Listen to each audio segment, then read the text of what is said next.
Today we're going to be walking through one of my clients. Her name is Rhonda, and she is a weightlifter. So she trains part-time here at Olympic Athletics. You'll see this here in a second, but she's basically part-time here at the gym, part of the time at home, and she basically splits her week like that, and she's a pretty demanding work schedule, so that's one of the things we have to be aware of. And then for her, she is competing in Olympic weightlifting, so it's definitely a different take from a lot of the things that you've seen on here from CrossFit athletes. So it'll be a good opportunity for you to see how I think about weightlifting development for someone who's exclusively focused on that, whereas a lot of the CrossFit athletes, they might have weightlifting involved, but they might do other things like battery work or things, fatigue lifting and metcons and things, whereas this is obviously standalone weightlifting. So a good contrast from a lot of what you would see out of us. That being said, Rhonda is a master's weightlifter, and she does, as I said, have quite a bit of things on her plate. Again, those aren't necessarily things that I immediately think about during program design. I just sort of write the program that's appropriate for the person who I'm thinking about, and because the program is written for them specifically. So for someone like her, she's going to be dealing with maybe some shoulder irritation or some squat limitations. So those are things that we're going to have to continue to focus on over the long term.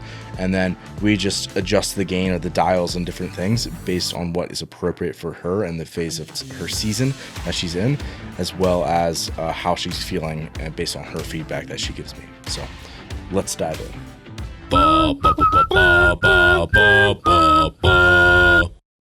So the first thing you're going to see is that she's got 4 sessions in the week. That's something that works with her life priorities to get here and to be able to train that much at home because of her work schedule. So also, like with weightlifting, you only have so many priorities. Like you got 2 primary lifts, snatch, clean jerk, that's what you're tested in. So it's not like you have like CrossFit, like so many things that are potentially going to come out, a lot of unknowns, things like that. It's pretty straightforward. Like, you know what you're going to be tested in, you know the formatting, you know all of it. So that being said, as a master's lifter plus being weightlifting, I'm much more okay with this type of thing where it's narrowed down quite a bit in terms of the number of sessions that are being done. And it can still be pretty competitive doing that. So oftentimes I like to put some sort of snatch work onto kind of upfront day one.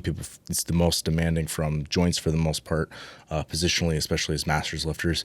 And it's also when your nervous system's nice and fresh. So I like to put that typically up front. First, I always like to get people warm, regardless of who it is. Almost, I'll do some sort of cyclical warm up. And even in our other routine warm ups, like, snatch warm-ups, clean jerk warm-ups that are standardized, I will have cyclical built into that. For the weightlifters, I always want that to be easy. Then for her, we're going to go into a shoulder prep routine. I have those that are specifically built out for her. So this is actually her specific routine. In this case, it was like band pull-aparts, banded sword draws, some scapular retraction work, just things to get all the muscles around the scap firing in the way they should, so that when she goes overhead, it's going to be at a better position.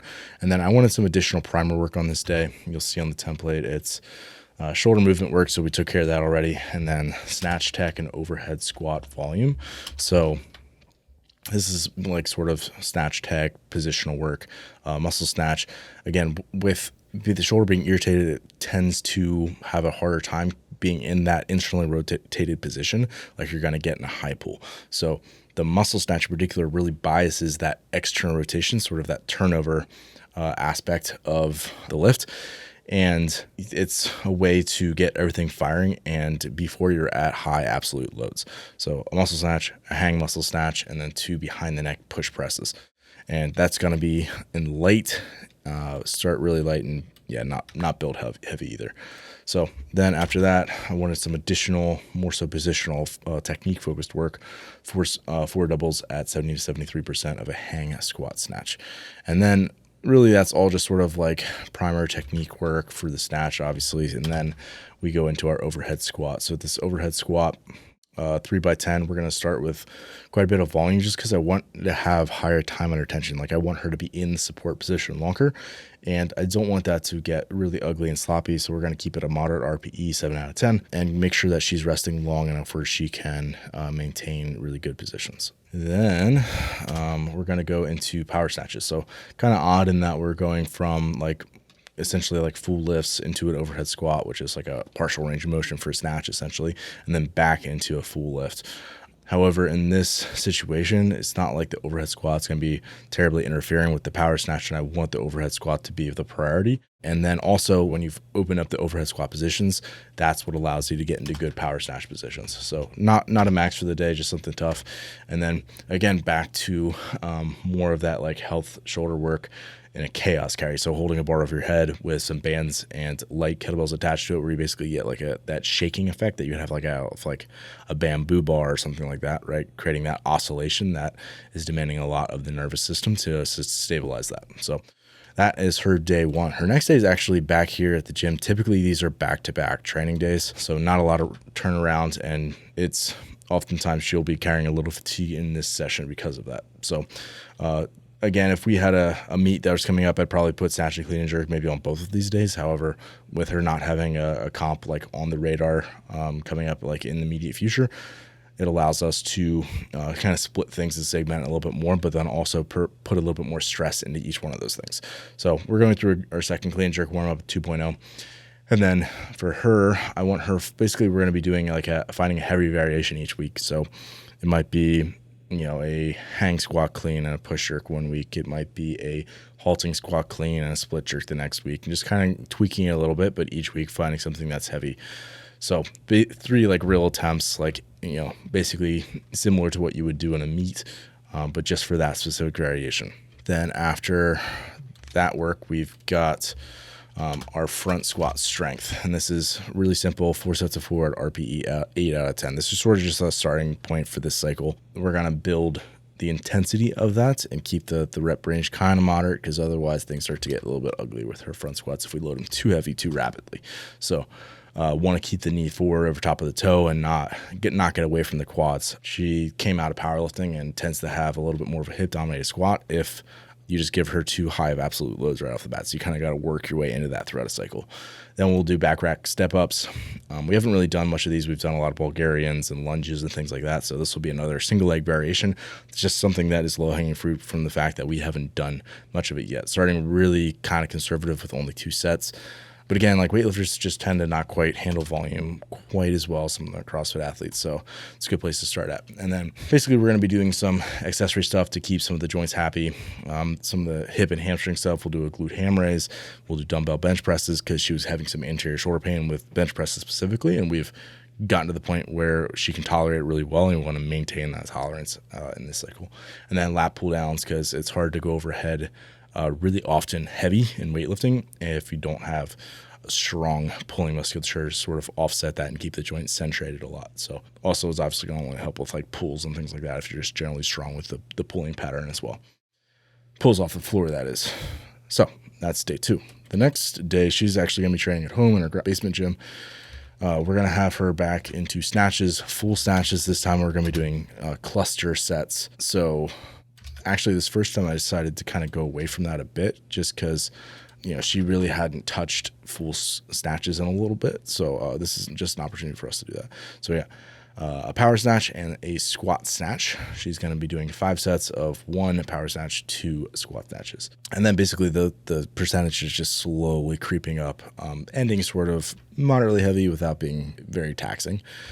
And then we are going to go into power clean. So we do have both variations from this day, but again, a power clean would be a secondary variation, even though for her, it's probably a little bit stronger than maybe your full clean. But it's ideally would be more of a secondary lift in the fact that it's not like what most people are doing for the competitive lift, right? Typically, most people are squat cleaning.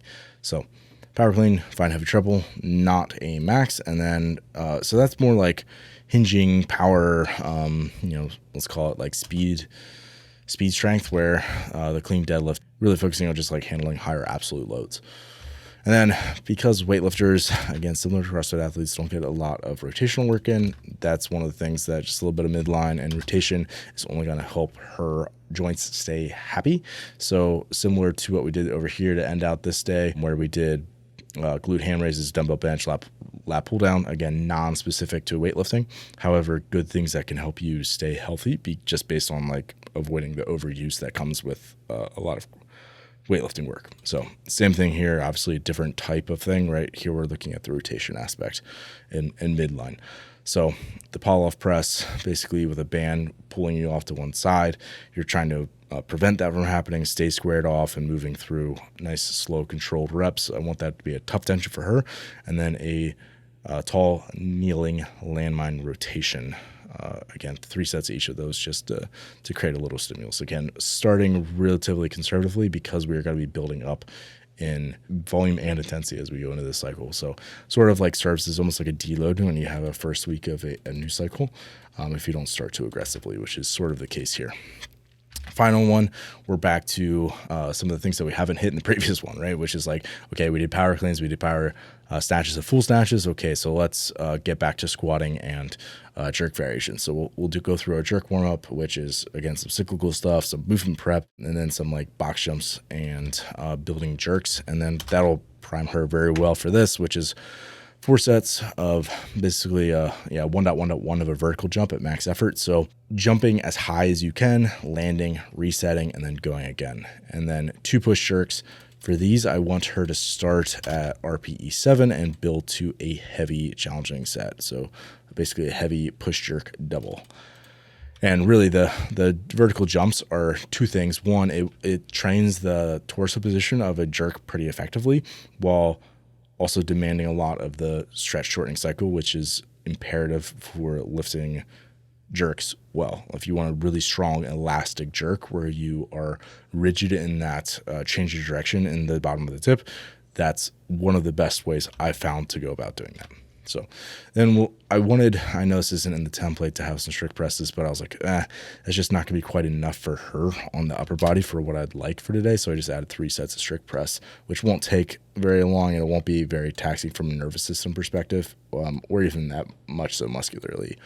But it's just a way to maintain some of those qualities. And then we go into back squats, which again, there's a little bit of work up to that. Certainly her nervous system is going to be ready for that. Might just need a little bit of like joint or hip prep in between that. But that's something that athletes can auto-regulate on their own, just to kind of figure out. So basically here, she is going to be building to RPE 9, so very heavy for a triple, and then 2 back off sets, 2 sets of 10 reps at 70% of that top triple that she did. So if it was like 385, for example, I'm doing math for myself. If it was like 385, then it would maybe be like 275 or something in that range. After that, we're going to go into some barbell hip thrusts, again, working on hip extension and glute and hamstring health in a different plane. So most of what happens in weightlifting is like you're lifting things vertically off the floor, right? So you get a lot of extension, but you don't get a lot of that sort of like horizontal displacement, odd object type like lunges and like carries and things like that you might get in CrossFit that could help keep the joints healthy. So something like a hip thrust or a glute bridge is a great option. And then finally, we've got landmine RDLs, which again, it's just a variation of, we've done RDLs almost every cycle just because I'm trying to get a little bit more time under tension on the hamstrings. In this case, it was a good option because we want, like she has access to that at home and also is going to put a little bit more on the glute med. And it's just an opportunity, again, for her to create good positions and to move well with a little bit more controlled of the full range of motion. So there you have it. That is a week of program design for one of my weightlifting clients. If you have a specific example or demographic of someone you'd like me to program for, let me know. If you found this video helpful, please subscribe. See you next time.